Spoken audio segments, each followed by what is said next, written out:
One of the problems in every classroom is the one that teachers dislike. Our students falling asleep during lectures and classwork. I have to admit, it sometimes can get very difficult when your eyelids feel like 50 pounds and it's physically impossible to stay awake. But we need to stay awake because the teachers deserve the respect, especially in the classroom. I know it's hard for all of us to get up in the morning, but teachers do earlier than us, so no excuse. Take a look. One of the problems we have in class, which is especially one that teachers dislike, are students falling asleep. Falling asleep doing lectures, falling asleep doing classwork. I have to admit, it sometimes can get very difficult when your eyelids feel like 50 pounds and it's physically impossible to stay awake. We gotta try to stay awake because teachers deserve their respect, especially in the classroom. I know it's hard for all of us to wake up in the morning, but our teachers do it even earlier than us, so there's really no excuse. So with a Roth IRA, the money's going to be deposited in your account after taxes. Okay, so when you withdraw the money when you're 59 and a half years old, you won't have to pay taxes at that time. And see, if you note here on this bottom bullet point, there's this fantastic concept called the Rule of 72, which helps you determine how many years it will take you to double your money, regardless of how much money you start with. You simply take 72. Rob, it's not about you, Rob, huh? So you're asleep. Huh? Oh, the show's not on Rob today, so Rob's asleep, huh? Excuse me.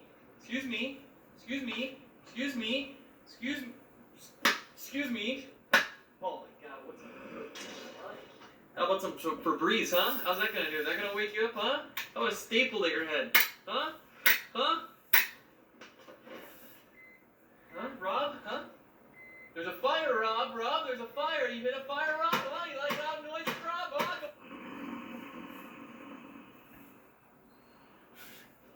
Rob, good morning. We're on page 0. Turn to page 0. Chocolate muffins. I got it. Oh, hey, don't turn off the TV yet, guys. It's Friday. We're gonna watch Rob's Ranch right now. Rob's Ranch? It's important. What? Chambers, what gives? You lied to me. I'm tired of you guys falling asleep in class.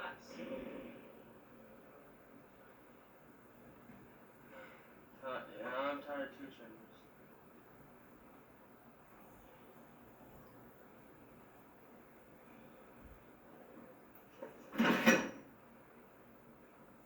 How am I going to get you guys to wake up? Because apparently teaching's not working. How about some music?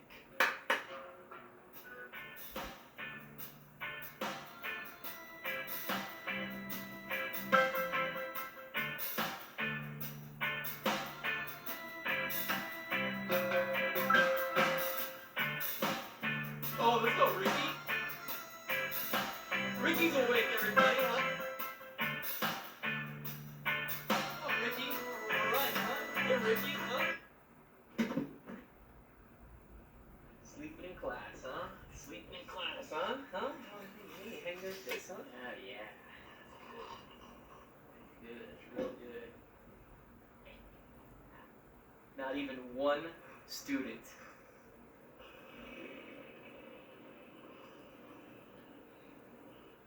At least I have Max. Even though he ruins the show every morning on Channel 14, he files a mean paper.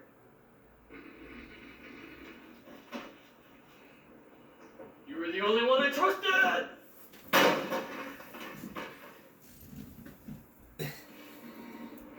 Okay, here's some sense for y'all. I get it. I hear excuses like, I stayed up too late, I was playing the game, I was talking to my friends, this and this. Look, the whole point for you is for you to get 8 hours of sleep a night. That's why Sunday through Thursday is a school night. And if you're up late because you had to work late, you're tired. I mean, everyone's got their excuse like, oh, I'm tired because I had to work late. Oh, I'm tired because I fell asleep in class because of these reasons. I played video games. I work late. I'm out all night. I was drinking this and this and this. There is no excuse. There's really no excuse that you can't even understand. No excuses at all.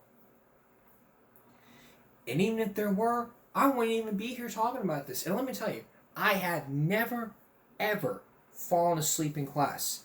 Except one time, sophomore year, December 2013. We were watching Christmas movies and I fell asleep in class. That was a mistake that will never, ever happen again. And if it did, I would take that mistake right to the grave.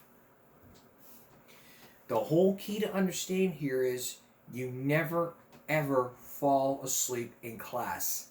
Ever. I get that you're tired, the class is boring and all, but they're trying to teach you that if you sleep at work, at workplaces, if you sleep on the job, you're going to be fired.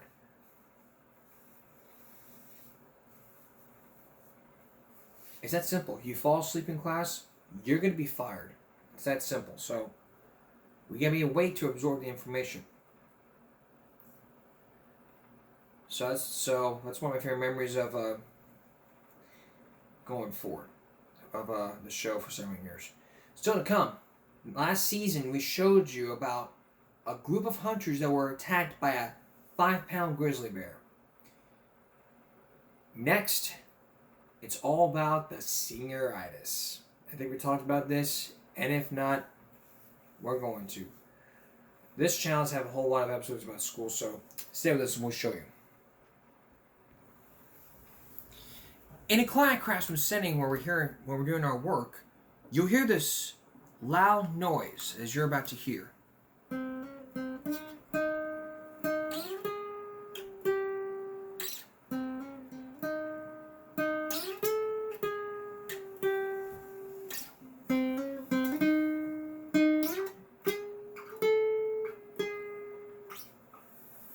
It's all about the kids who have these guitars or these ukuleles.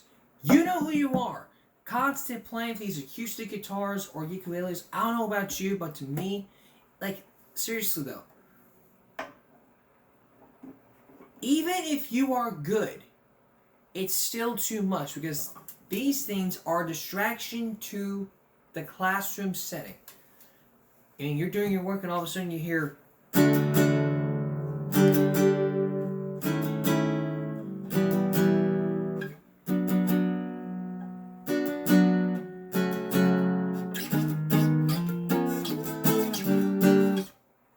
stuff like this, it gets you irritated. That's why these things are a distraction to their learning environment.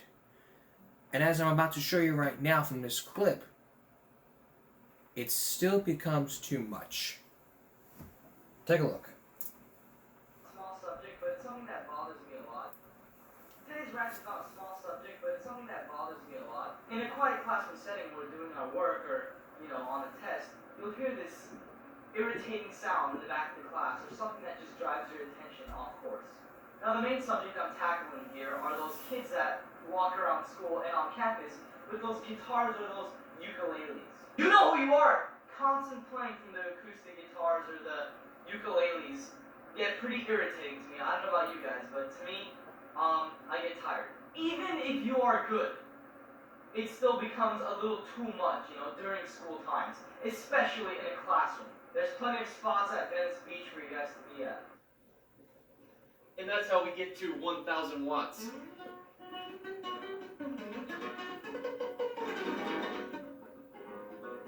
Devin, why don't you take a step outside?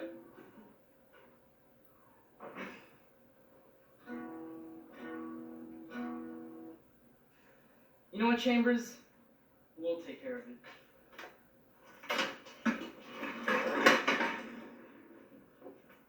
Oh my, I'm so happy my grandmother gave me this guitar.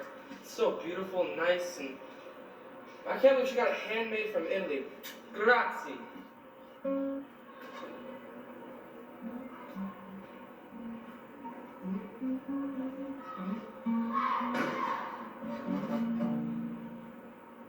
Wanna play? So many of you kids out here in the school playing randomly. Yeah. Wait, what are you gonna do with those? Dude, joke's on you, once you go to the Guitar Center or replace this, it'll sound more beautiful and loud than ever. Oh really? You'll replace those, right?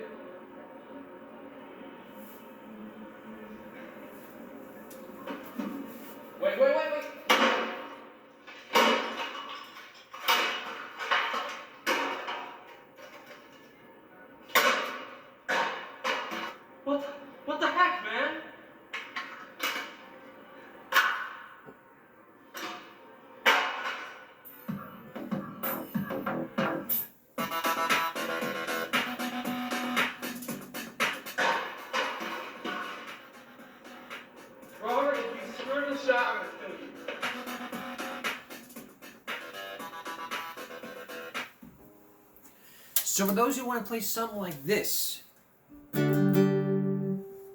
can do that on campus, but I recommend you do it after school hours or before school.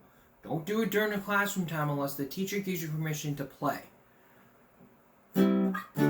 Because half the time, it's a distraction to the learning environment. I mean, you're taking a test and all of a sudden your teacher's like, okay, what's 2 plus 2? And then you hear...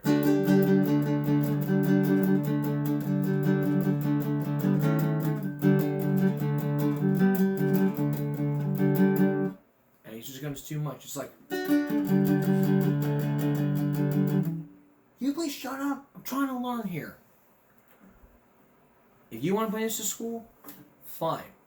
But do not do this while the teacher is teaching here. You might as well just be carrying it around with you while roaming the hallways. Which is exactly what I do. Okay. Now, years ago, I came across a video all about senioritis. What is that? It's a myth that I think years ago on the show we focused in on senioritis. It's just a myth that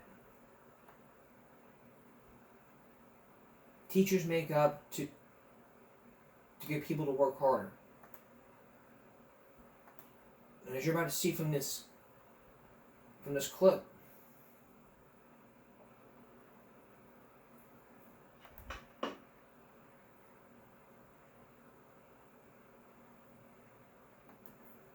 really be helpful. It's assignment. I'm gonna have all my classes. Senioritis. This is a myth. Teachers make it up, just to scare us and, trying to get us to work harder by the end of the year. But that's not true. That doesn't exist. I mean, I'm perfectly fine with all my classes. Yes. Once I finish this next assignment, I'm going to have 113% in this class, and then I'll get my valedictorian, and I'm going to ace this. It's going to be great, dude. Chill. Senior year. Dude, it's my last assignment. Yeah, Devin, you gotta chillax sometimes. Yeah, dude. Yeah. Alright. That's just like we're human, man. Woo! High score. We have homework in this class? Devin. You gotta understand, man. It's a senior year. You gotta take a load off. You've been working too hard. We can go, a few parties and stuff. Get some ice cream with some hot ladies. Whoa. Did I hear ice cream? Alright, guys, tomorrow I want to see all those projects we've been working on for the last month. We had a project?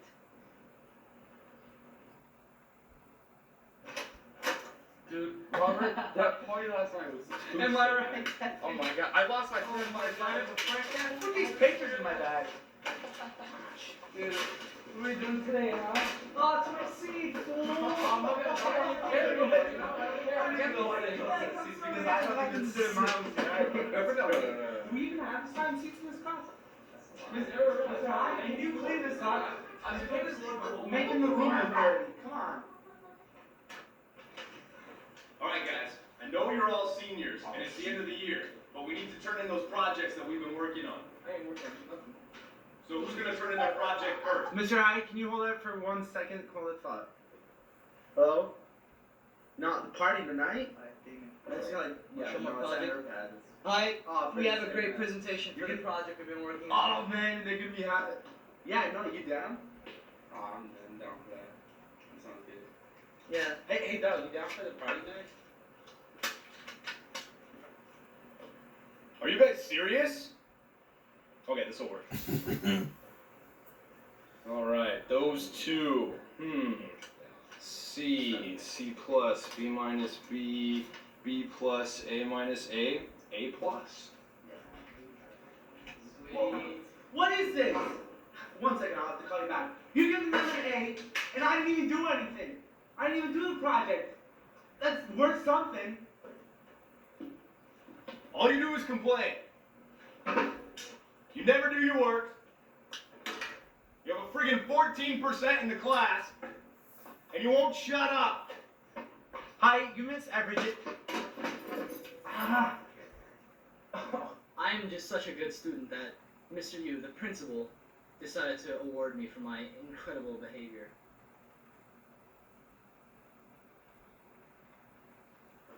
So, Mr. Yu, are we still on for Hooters? Are we still on for Hooters? This is a high school. When are you guys ever going to get serious about anything? What is this senioritis stuff going on? Hold on a second here.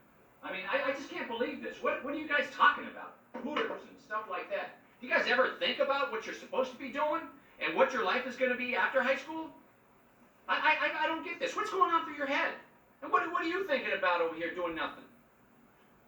You know, guys, in 6 months, you guys are going to be out there in the real world. It's time to start getting a little serious here, okay? I'm serious.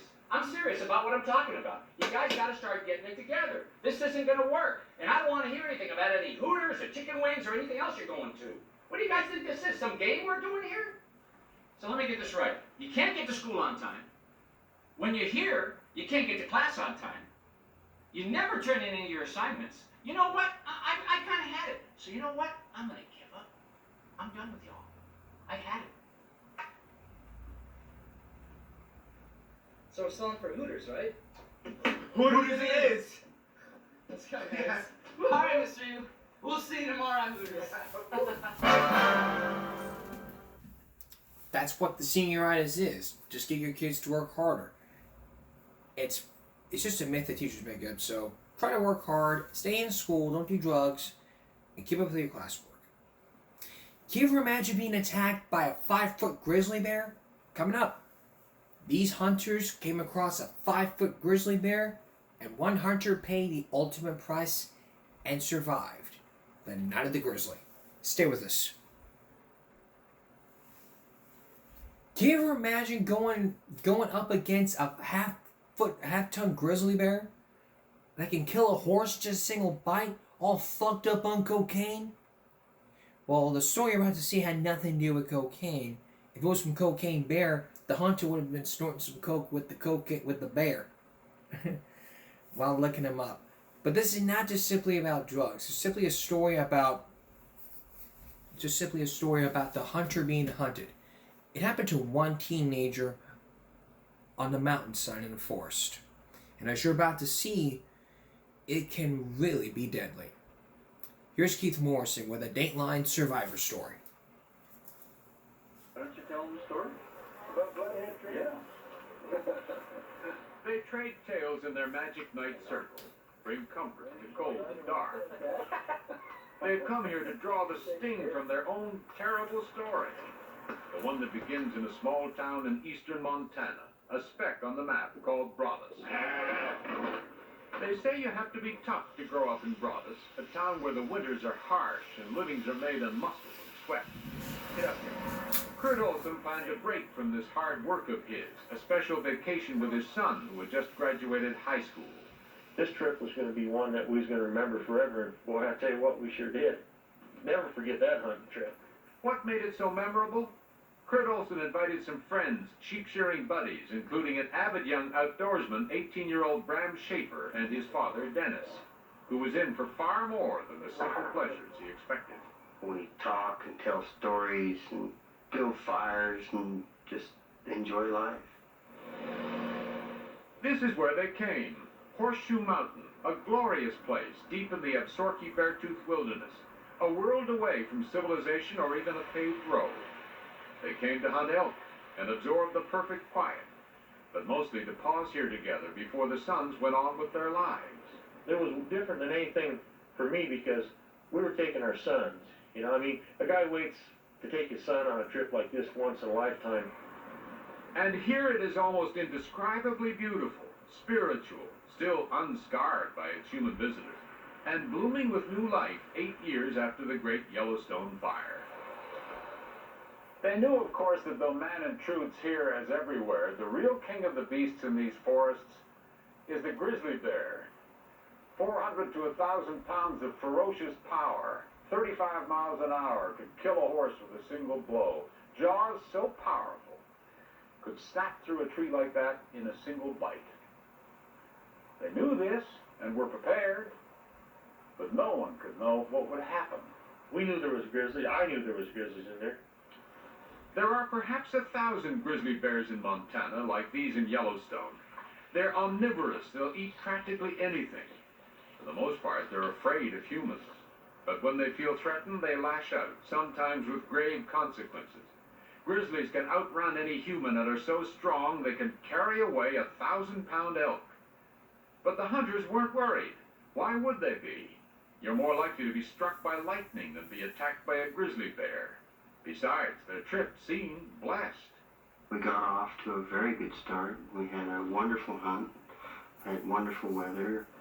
About 4 o'clock Tuesday afternoon, they came here to Paradise to take one last shot at an elk before heading home. They fanned out from this meadow, each heading off in a different direction. I know from past experiences I should have had us paired up, right within 30 feet, and that was a big mistake. Kurt sent Bram over there, over the top of the ridge. Bram's father, Dennis, took a shorter route back to camp.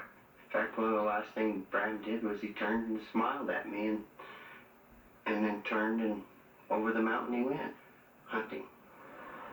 They all knew they were pushing the limit. It was late in the day to be starting a hunt. Then, as darkness fell, the weather took a sharp turn.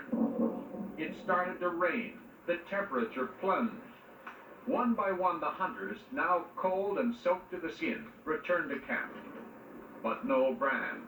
He was the quickest walker, so they were surprised, then concerned.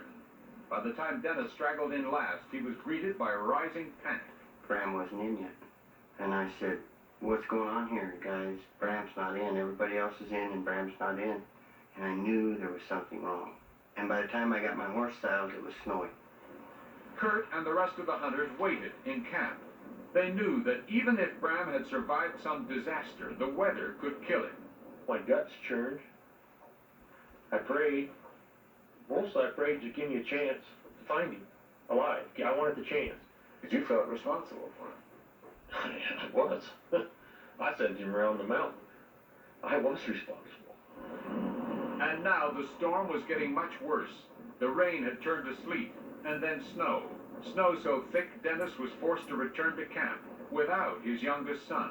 I spent the night pacing and walking. I thought about the fact that I'd taken one of our children up on the mountain, and maybe I wasn't going to bring him home. As the hunters waited and prayed by the fire, two men they'd never met were on their way back to their own camp on the other side of the mountain. I said, "Bryce, this would be a great time to see how these muzzle loaders work." Bruce Pisecki and his son were late getting back to their camp when they stopped to see if their old-fashioned guns would fire in the foul weather. Bruce showed us how. And it was like minutes, maybe seconds later, we heard a shot up in the woods. Bruce, thinking the shot was fired by another hunter in his party, walked toward the gunshot. And what he heard then was chilling. It was frantic yelling. It wasn't just somebody saying, "Hello, I'm over here." What did you hear? What did he yell? Well, the last time we could hear him and understand him, he said, help me, I've been attacked by a grizzly bear." And I just chilled. It was Bram, or what was left of him. He almost looked like a monster. I mean, he just looked like something I've never seen before. There was so much steam coming off of him, and he was standing there about like this, just doing this. And he had so much blood down in front of his face. When he was talking, the bubbles were coming out of his mouth. Bram's scalp was torn to the bone, his arm and shoulder ripped, his hand a punctured claw. But worse, the flesh of his left thigh had been shredded. He was tottering, incoherent, and he reeked the foul smell of grizzly. Bruce decided to try to carry him to camp. This was Herculean. The forest floor was a tangled trap of trees felled by the great fire. Couldn't have been the worst night. Every time I'd lift my leg to carry him over a tree that had been falling down, my legs would split out from underneath me because of the weight. I even had my buckles snap on my boots because I had so much weight on my back. As Bruce and Bram were struggling down the mountain, a doctor who happened to be camped in the meadow below heard their shots. On the side of this mountain, in the middle of nowhere, was Dr. Andy Wolf, a podiatrist who trained in an urban trauma unit. We grabbed some slickers and some lanterns, some flashlights, and a medical kit, and went up on the hill. And our pistols as well. And what they found there was a horror. This right here is where we found them. Bram was standing at that time, looked real cold, he was shivering and covered from head to toe with blood. When you saw what that leg looked like, what do you think? I was really concerned, but I tried to tell Bram that everything was fine, and he was a little shocked. He was real shivering bad, and he was beginning to get a little shocky. Back at camp, the doctor gave Bram a narcotic to dull the pain and search for something to bind Bram's wounds. He had little more than burlap and duct tape. He used it. 2 other hunters were sent plowing through the snow to the ranger station. Dr. Wolf tried to keep Bram from going into shock. He watched with growing despair as signs of gangrene began to appear. It can travel 6 inches an hour, destroying tissue as it rolls through the body. But an even more urgent problem was throbbing visibly in Bram's thigh. The main artery was exposed, perhaps damaged. If it broke, Bram would be dead in minutes. Do you think you were dealing with a dead man at this point? I thought if that artery busted open, we were in deep trouble. On the other side of the mountain, Bram's family and friends still didn't know where he was, or whether he was dead or alive. We held each other, we cried, we prayed. At daybreak, they set out again to try to find Bram. Soon after the search began, Kurt ran into the 2 men who had ridden through the night to find the ranger. They said, "We have Bram." And I wept like a child. I mean, that was, to me, one of the, I'll never forget it. I reached over and I grabbed that guy off his horse and I kissed him.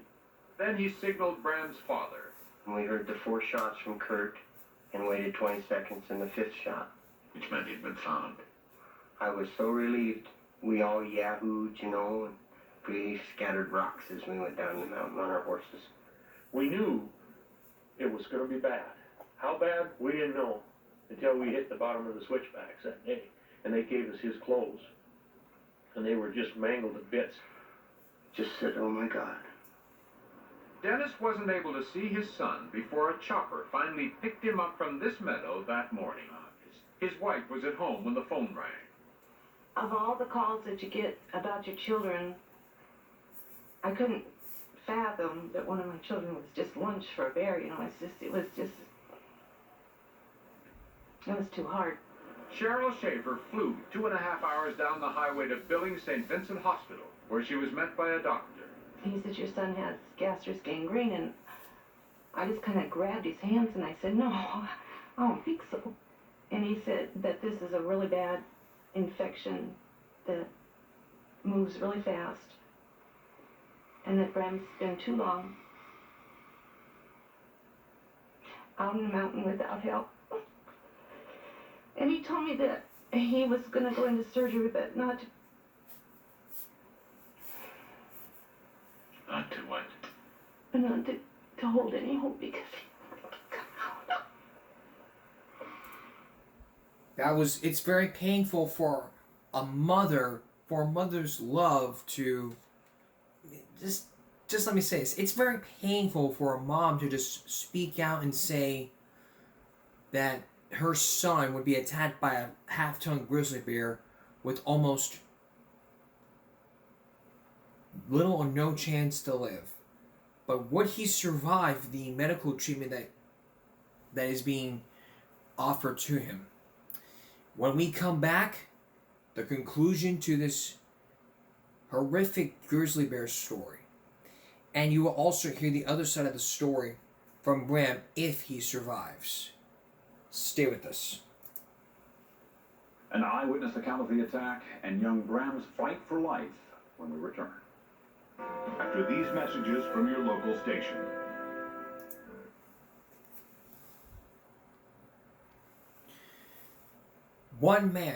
The hunter has been hunted. One man just went up against a grizzly bear, but the grizzly bear attacked him. Now he faced life or death. Would the surgery help him overcome that half-ton grizzly bear attack? And when, if any, would happen? A family with love and a family with prayer. Once again, Keith Morrison. I didn't want him to know how bad he was. And he took one look at me and he says, "Don't start with me, Mother. I have things to do." I said, "Okay." And I think from then on I thought, okay. But Bram was in very bad shape. Doctors were able to close his head wound and repair the football-sized bite the bear had taken from under his arm. But the mangled leg with its galloping gangrene was a critical problem. Doctors warned the Schaefers that if Bram survived at all, he'd likely lose his leg. I knew that he was a fighter. He always has been a fighter. Bram survived the surgery, but the infection was still roaring through his body. So he was placed inside this hyperbaric chamber to try to kill the gangrene. It seemed to be working, but suddenly his heart rate plunged. He lost consciousness. The pure oxygen that was being used to heal his leg was making him critically ill. They had to stick him back in, and he had a bad night. But something kept him going that night. The cussed toughness bred in rugged eastern Montana? Maybe. Or maybe his mother, standing by. I looked at him and I thought, no, you're not dying in no oxygen chamber. So I just kissed him and I said goodnight. Bram Schaefer survived the bear, the mountain, the storm, gangrene, and oxygen toxicity. And after 3 surgeries, skin grafts, weeks in the hospital, he went home, his leg intact.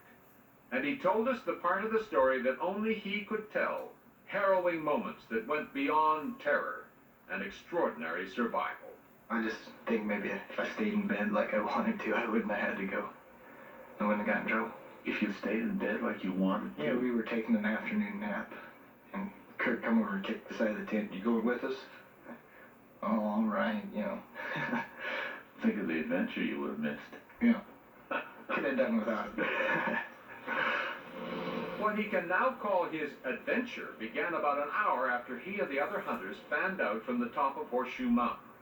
Bram was walking through the woods, alone, his gun at his side, looking for sign of elk. He hadn't shot a thing when suddenly, the silence was broken by the sound of snapping branches. I was just looking down at the ground, and I look up, and I didn't focus or anything, and I see a big blurry thing and a little blurry thing charging toward me. Bram knew right away what those blurs were, even though he'd never seen a grizzly before. Now, without the hint of a warning, he was being attacked by one of the most dangerous animals on the planet, a mother bear protecting her young cub. I took about 4 steps, and she nailed me. Next thing I know, she's got her head between my legs, looking at me, just breathing. Female grizzlies weigh close to 400 pounds and had 4-inch claws that slash with incredible force. Some advice: if a bear attacks, the best thing to do is curl into a ball and play dead. Bram didn't know this. His brain was spinning, adrenaline pumping. He was pinned under the weight of the panting bear. Then what happened? I punched her. You punched the bear? Yeah, well, I couldn't think of anything else to do, so I socked her one in the nose. Then Where was your gun? She was, sitting on it. I just kind of laid back down, and she grabbed my leg, started shaking me around. You know, I'm moving all over the place.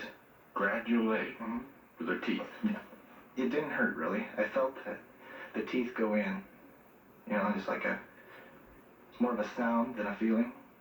After biting, slashing, and shaking Bram like a rag doll, the bear got up and walked away, apparently to check on her cub. She was circling around staring at me. I looked at my gun, and I just kind of rolled over and grabbed it, turned, and she was coming back for me, and I shot her. The bear collapsed. She appeared to be dead. Bram struggled to his feet and looked at his wounds.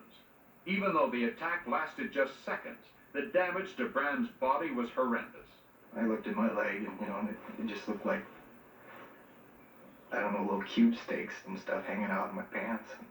For a minute, I was standing there, and I'm thinking, where's my hat? Where's your hat? I was worried about my hat. I wanted to go get my hat. But, it was over by the bear, so I figured I'd leave it there.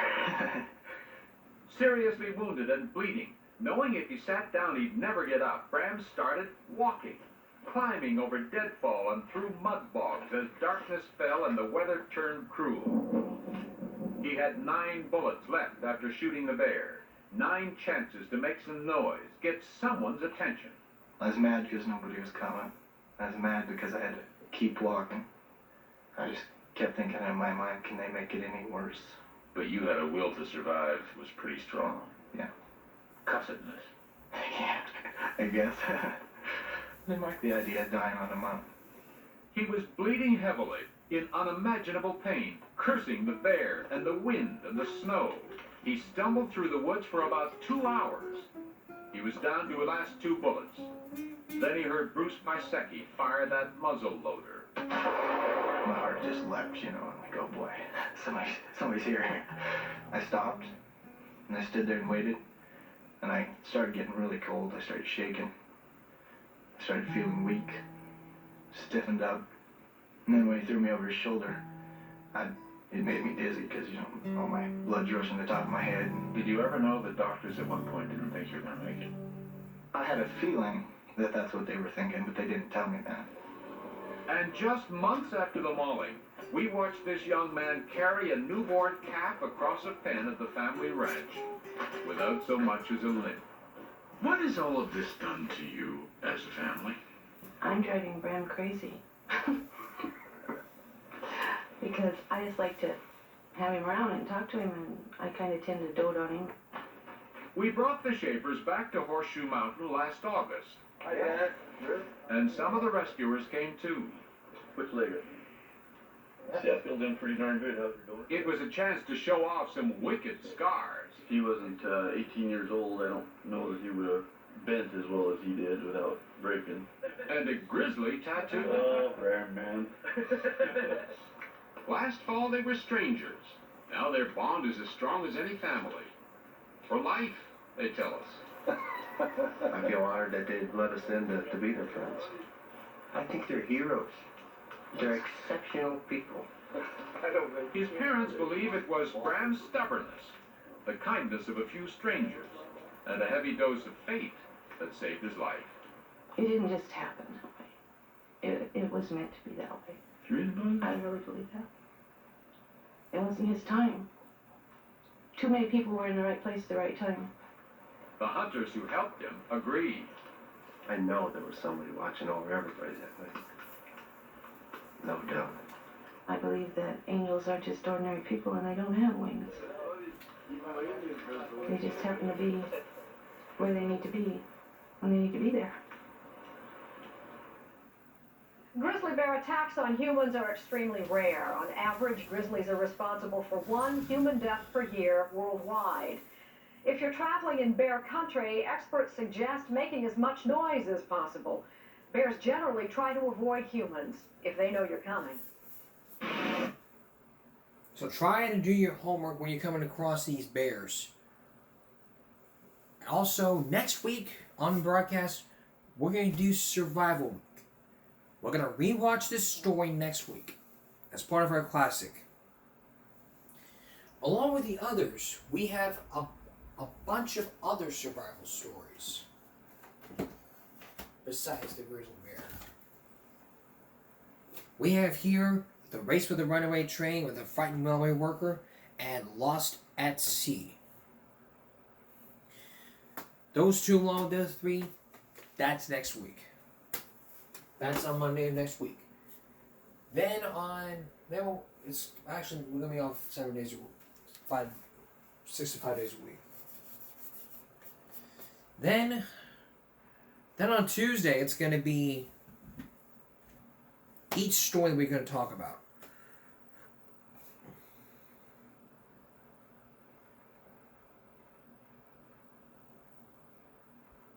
Ground Zero. Deadly Skies. A Flight for Life. His Brother's Keeper and The Edge of Survival.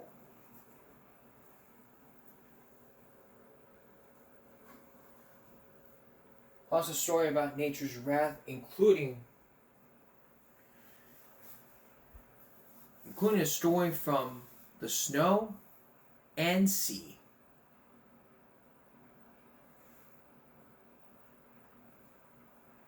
All that's next week. Survival Week. We're going to take a break. We'll be right back. Years ago, we focused in on homework and the dread of homework. As long as there's been children, there's been homework. But the dread of homework. and reasons why homework sucks. Take a look.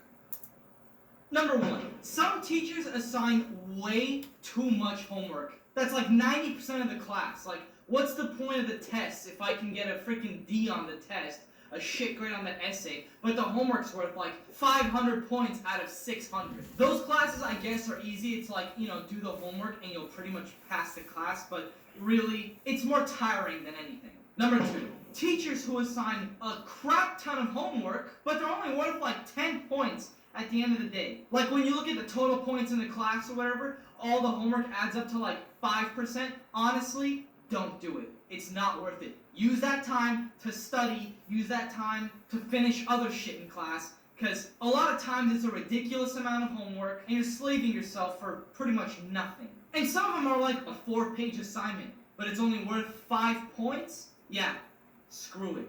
Number three, and I hate these kind of assignments because these homework assignments, it's all repetition. Like the teacher will give you a packet or a homework assignment, whatever. Let's just say, for example, it's math problems, 5 times 5, or you're learning a new formula, whatever it is. It's like 50 questions on the same thing. You know, like by the 5th problem, you're like, okay, you know, doing that, I got it. You know, like after the first few examples, you're like, I got how to do it, but there's 100 fucking more. What is this, standards? Like my hand is cramping, Mrs. Puffs! And you literally spend like an hour doing the same fucking thing 100 times. Repetitive assignments like that are a waste of time. Like, dude, by the 5th problem, I got it. But there's 50 more? This sucks giraffe tits. The other types of homework I despise is the ones that are completely irrelevant from the test. Like you do all the homework assignments, I never do, but people do all the homework assignments, and then the day of the test they're like, you know, none of these questions are on the test, professor. Like, I don't remember, yeah, because, you know, they want to make it critical thinking tests or whatever it is. And even those ones are fucking bullshit. Because there are some that I run across and I'm like, okay, answer A makes sense, but so does answer B. And I shit you not, there's been a time where I've called the teacher over, I've explained to him exactly why I think it could be answer A and B, and the guy says, oh, I see how you got that. I can see why you think that. And I'm sitting there like, so which one would it be, A or B? Which one would I put? And he goes, I'll put it to you this way. One's a little bit more correct than the other. One's a little more correct than the other? Nice job on your critical thinking test. So I might as well not even fucking do the homework if it's not going to be on the test. I might as well study or critically think at home. Whatever the hell that means. Number 5, a lot of students complain about repetitions. Like, I'm not retaining any information. You know, some of the homework assignments are fucking completely made up, completely irrelevant shit from the material. Like, yes, I could look at it and copy it down. You know, copying shit down doesn't mean I'm learning anything. Because when it comes to the actual test or whatever, you actually have to solve a problem. So the homework has, like, nothing to do with it. But to prepare you for the test, it doesn't actually serve a purpose. So you Google shit on your own. Like, haven't you ever heard of example problems, example essays on books you have to read or whatever? You might as well Google all that stuff to be prepared for the test than the homework or whatever. Because it's not plagiarism, it's influence. And the ones I really hate is when the teacher assigns you homework that's like completely out of fucking line. Sometimes there'll be an extra credit thing, but the assignment is like, take a fucking family trip to the Grand Canyon, grab a fucking boulder, stand on the very edge, roll it off the cliff, measure its fucking velocity and momentum when the sun's at a 45-degree angle on a Tuesday morning when the cattle come home. Way too grand for just 5 measly extra credit points. You do this whole piss bowl soup of a thing, and it's only worth like 5 points. Like half the class doesn't even do it anyway. They just fucking bullshit about their experience or how to solve the problem or what they learned for those 5 points. No one actually goes out and does it. Because now it's not fucking homework, it's take a whole day's trip worth work. Waste an entire day outside work. And that's the last point. Some teachers are just a little too lazy, so sometimes they'll go, oh, you don't have any homework today, class, or you could do your homework in class. Well, it's not called homework anymore, it's called classwork. Let's get that straight. But honestly, evaluate your points, because I know so many dumb people in class who cry about it and go, I've done like all the homework assignments, and I still have a D+ in the class. Well, you should have realized what they were worth. Professor, is this part of the homework going to be on the test? no shit, is this your first time in class? Like, when are you ever gonna ask the teacher and he's gonna be like, oh, the homework questions? No, they're not gonna be on the test whatsoever. The test is completely irrelevant to the homework assignments I'm giving. Like, when's it really gonna be that? And which is funny because sometimes it is, sometimes it's like nothing on the test was part of the homework. You know, they'll give you another, oh, well, I tried to make it more critical thinking or whatever the fuck bullshit reason they have. Honestly, homework in general, at least in America, sucks. Sometimes you'll get those awesome teachers, those awesome assignments, homework assignments where you're literally like, shit, like I did learn, you know, it's straight to the point, I aced the test, I retained the information, it's good, the way it's written, perfect. God bless those moments. Otherwise, it's fucking cat poop salad. And speaking of those teachers, I mean, you look up Rob's rant about teachers.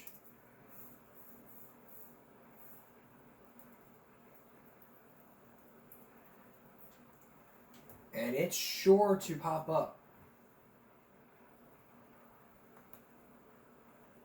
Is it just me, or is the school system? Is it just me, or is the school system turning into a structured path towards failure? I think teachers have more of a serious role than you think, because it's one teacher teaching like a classroom of 30 kids, right? Some are slow learners, some are fast learners, some don't learn visually, some don't have to take notes, some do. Listen, the reason why I don't like school is because I can't stand it. I can't stand how slow it moves. I can't stand how many stupid people there are in class. I can't stand the questions asked. I can't stand how the information is presented to me. I feel like if I learn the material on my own, I could do an entire year of a class subject, maybe in a couple days in my room. Don't you hate it when teachers give way too much time to that retard in class? They'll ask a question like, professor, like, why are the clouds white? And she takes it seriously. Well, Michael, it's because, and you're just sitting there like, oh my gosh, we're in fucking history class! Do you see how much time is being wasted on irrelevant questions? And sometimes the teacher will pick it up because you're like, okay class, let's jump back on topic. But then some other dumbass, like Ashley Firm Tits in the back of the class, will ask some moronic question like, wait, if our world is like a ball, then why aren't we rolling off? Why are my tits perfectly proportionate? So it's these stupid questions, and it takes way too long for you to actually learn something. You'll get to the end of the class, the time will tick, like class is almost done, and the teacher will wrap it up like, okay, so yeah, you know, Western civilization, come back in next week, we have a test. And there's a reason why there are overachievers in school now that don't have to do anything, right? Like SpongeBob and the Good Noodle Board. I have like 10 golden stars on my Good Noodle Board. But it's easy because all I have to do is sit there and not ask stupid questions because school is easy now. I feel like what makes at least college challenging, and I'm talking about like when you're about to finish your major courses, is the amount of information they give. How teachers make up their own fucking critical thinking tests. They want you to do 200 pages by tomorrow. They want you to study 8 chapters of notes by tomorrow. Like, I feel like that's what makes it challenging. But middle school is a joke.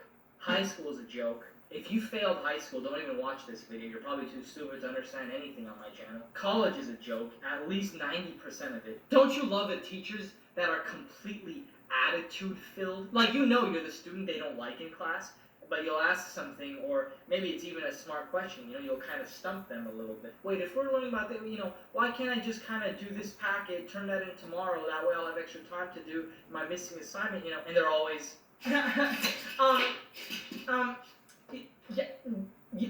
because I said so. They sometimes grade tests completely unfairly, like everyone got the same exact test, but for some of the word responses, like you said the exact same thing as your friend, they got it right, but you got it wrong. Like, how does that work? The teachers just have, like, a bad day, like, my fucking husband, he's fucking that girl named Jessica. I know he's fucking that girl. Okay, where was I?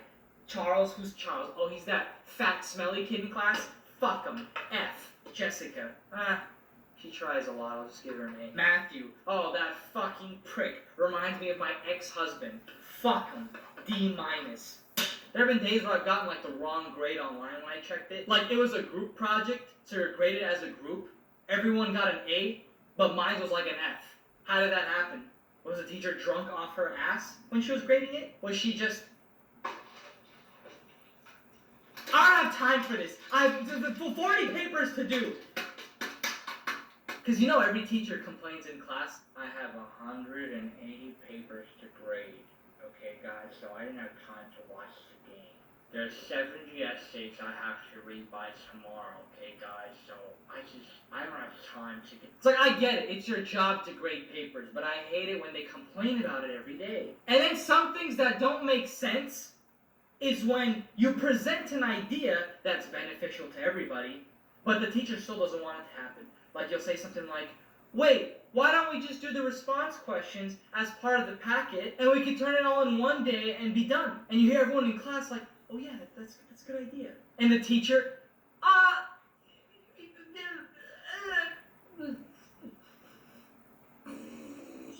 yeah, that sounds good, but no, I want you guys to do it like this. Then everyone's like, aw, no, I want you guys to do it like this. It's so you can learn better. You know, they'll pull something out of their fucking ass. Like, in the end, it doesn't make any sense because it's like, well, it's less work for you to grade, professor. And they're like, no, I've been doing this for a while, and that's how it's done. Well, maybe you should change things up, bitch. The other thing teachers do I hate is when they give you group projects, but they have your peers grade each other.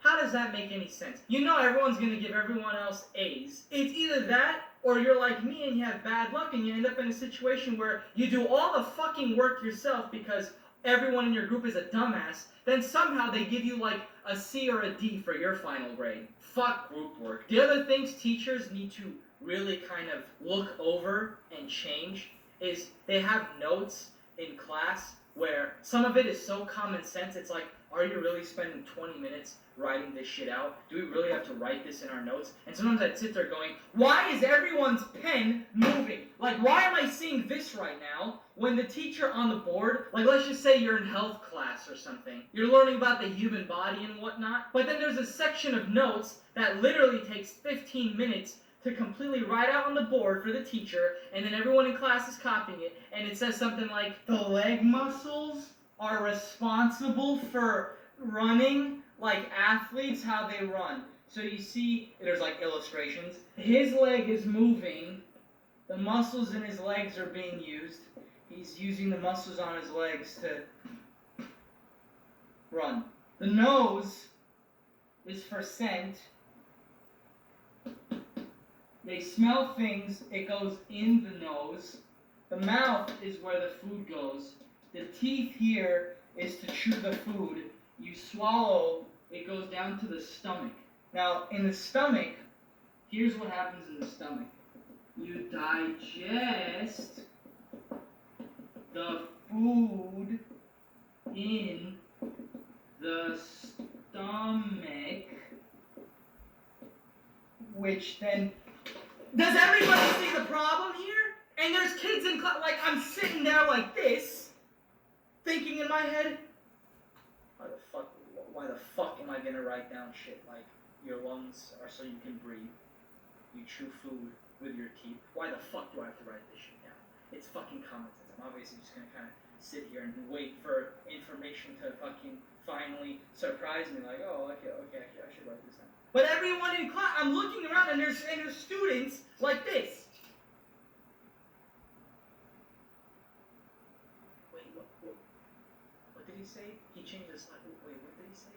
The lungs, oxygen, the lungs, and the oxygen. Are you fucking stupid? You're right. These are the notes you're taking. This is why the school system is fucked. People fill 10 pages of notes, 9.5 of which are common sense. 9.5 of which you shouldn't have even written. And they write it long. They don't even do bullet points. They write like very long sentences. This is how I know we're fucked. Our school system is a joke. This is why the Japs are overtaking us. And believe me, I don't mean this kid.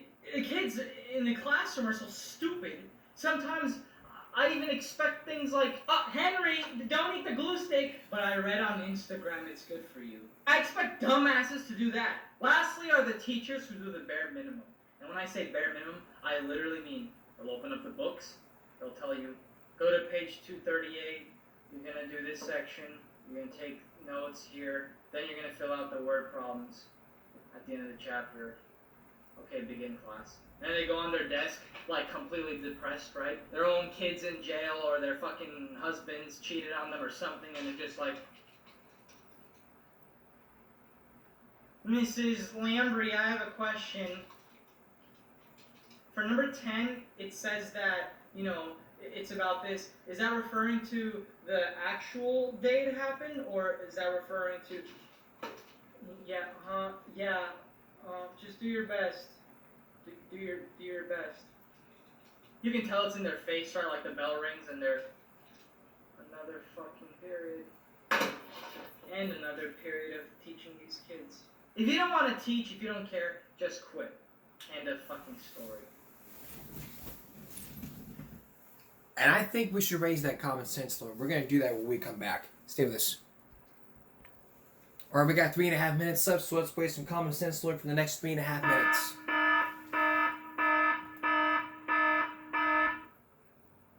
It's all about the note-taking. One day and be done. And you hear everyone, yeah. They'll pull something out of their fucking professor and they're like, no. Oh, bitch. The other thing teachers do I hate is when they give you group projects on your group and you'll come. Why am I this in our notes? And sometimes I'd sit there going, why is everyone's pen moving? Like, why am I seeing this right now when the teacher on the board, like, let's just say you're in health class or something. You're learning about the human body and whatnot, but then there's a section of notes that literally takes 15 minutes. I get it. This is what I see people doing, okay? I get it. They don't freaking write out the bullet points. I mean, I was in school. We had to take notes. I typed them on my fucking laptop, write them on a piece of paper. What the fuck is the big deal about writing 10 pages of notes? Put down fucking bullet points. Write out on the board for the teacher, and then everyone in class is copying it, and it says something like, the leg muscles are muscles in his... And I hear kids do we have to write this down? Yes, you do. You have to write it down. Because the notes that you have are going to be on the test.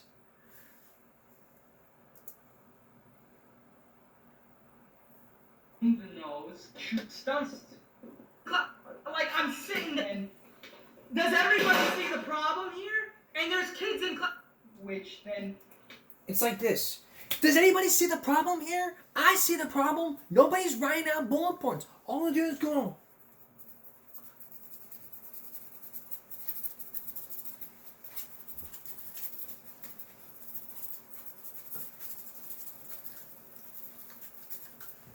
And they're all shaking their heads, going on like they're being electrocuted or something. We don't need that. You want to copy notes? Bullet points. Don't be writing out 10 pages of fucking notes and thinking to yourself, I'm prepared for the test. Put down bullet points. Just put down those bullet points. Use those for studying. And that's Throwback Thursday. Next week of Throwback Thursday, it's all about Alive. The survival story about middle-aged men who survived a plane crash and took them days to climb up the fucking Andes. The fucking Andes Mountains. We'll see you again for Game Break. We'll see you again tomorrow for Game Break Friday. All about Toby Keith and whatnot. Bottom line is, put down some bullet points for your notes. Don't have 10 pages. Bye-bye.